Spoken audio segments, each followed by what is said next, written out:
तो एक जगह अरबी लिखी थी तो मैं चूमनी शुरू कर दी, तो किसी ने मुझे समझाया कि भाईजान ये बाथरूम है। मैं कहा अच्छा माफ़ कर। अस्सलाम वालेकुम।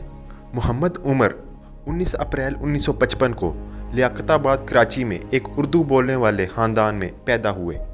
मोहम्मद उमर, जो पेशावराना तौर पर उमर शरीफ के नाम से जाने जाते हैं, एक पाकिस्तानी अदाकार, मज़ाहनगार, हदायतकार, प्रोड्यूसर और टेलीविज़न शख्सियत हैं। इनका शुमार बरसगीर के अजीम मज़ाहनगारों में होता है। 1974 में उमर ने 14 साल की उम्र में स्टेज परफॉर्मर के तौर पर कराची से अपने कैरियर का आगाज़ किया। उन्होंने स्टेज का नाम उमर ज़रीफ़ इस्तेमाल करते हुए थिएटर में शमूलियत इख्तियार की, लेकिन बाद में उनका नाम उमर ज़रीफ़ रख दिया। इनके कुछ इंतहाई मशहूर कॉमेडी स्टेज ड्रामे में बकरा किस्तों पर शामिल हैं। शरीफ उस दौर में एक बहुत मशहूर सितारा बन गए। ज़्यादातर कामयाबी इस हकीकत से मिली कि उन्होंने अपने स्टेज शो रिकॉर्ड करना शुरू किए और उसके वीडियो टेप फिल्मों के लिए इसी तरह किराए पर लिए गए। अक्टूबर 2009 में उमर शरीफ ने जियो टीवी पर अपने देर रात के talk show the Sharif show की मेज़बानी शुरू की। उन्होंने शो में कई अदाकारों, तफरीकारों, मौसीकारों और सियासतदानों के इंटरव्यू किए। वो भारतीय stand up comedy show the great Indian laughter challenge में मेहमान जज के तौर पर नवजोत सिंह सिद्धू और शेखर समन के साथ शिरकत की। 2006 में उमर शरीफ वेलफेयर ट्रस्ट के क़याम के मकसद के साथ एक state of the art health centre कायम किया गया जो मुफ्त खिदमात फराहम करता है। उमर शरीफ को 1992 में बेहतरीन हदायतकार और बेहतरीन अदाकार का कौमी अवार्ड मिला। इन्हें 10 निगार अवार्ड मिले। शरीफ वाहिद अदाकार हैं जिन्होंने एक साल में 4 निगार अवार्ड हासिल किए।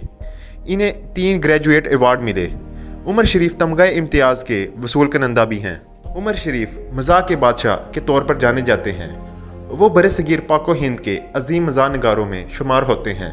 मशहूर भारतीय कॉमेडियन जैसे जॉनी लीवर और राजू श्रीवास्तव ने इन्हें the God of Asian comedy कहा। अदाकार उमर शरीफ बीवी को जायदाद के तनाज़े पर अदालत ले गए। मारूफ अदाकार और कॉमेडियन उमर शरीफ ने हाल ही में अपनी तीसरी बीवी को अपनी ज़ाती जायदाद फ़रोख्त करने से रोकने के लिए सिंध हाई कोर्ट का रुख किया। अदाकार खुद भूलने की बीमारी के मरीज़ हैं और उनके वकील दावों के मुताबिक उनकी अहलिया ने 2020 में उनकी बीमारी की तशख़ीस के बाद एक सरकारी तोहफ़ा दिया और बग़ैर इजाज़त के फ़रोख्त के अमल को आगे बढ़ाने का फ़ैसला किया।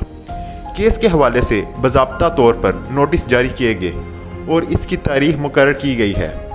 इन लोगों के जो अपार्टमेंट ज़ेर बहस हैं वो एक ज़ाती सरमायाकारी थी जो अदाकार ने 2016 में बैंक कर्ज के ज़रिए की थी और इस वक्त इसकी मालियत 11 करोड़ रुपए से ज़्यादा है। मारूफ स्टैंड अप कॉमेडियन और पाकिस्तानी अदाकार उमर शरीफ इंतकाल कर गए। इतवार को व्हाट्सएप पर कई ट्वीट्स और पैगामात ने दावा किया। उमर शरीफ को सीने में इन्फेक्शन और मौसमी खांसी और फ्लू के बाद लाहौर के डॉक्टर्स हॉस्पिटल में दाखिल कराया गया। हाल ही में कॉमेडियन उमर शरीफ की कई तस्वीर इंटरनेट और सोशल मीडिया पर गर्दिश करती रहीं और साथ ही संगीन हालत कैप्शन के साथ। इसके फ़ौरन बाद उनकी मौत के बारे में अफवाहें भी फैलाई गईं। ताहम जैसे ये खबर वायरल हुई, उनके बेटे जवाद शरीफ ने बयान दिया कि उनके वालिद खैरियत से हैं। जवाद शरीफ ने मीडिया को यह भी बताया कि उनके वालिद को सिर्फ बुखार और सीने में इन्फेक्शन की वजह से अस्पताल में दाखिल कराया गया था। वो अब बेहतर हालत में हैं। डॉक्टरों ने इन्हें कुछ टेस्ट और अदवायात की तजवीज़ की है। हमारी भी अल्लाह पाक से यही दुआ है कि उमर शरीफ को जल्द सेहत और तंदुरुस्ती वाली ज़िंदगी अता फरमाए।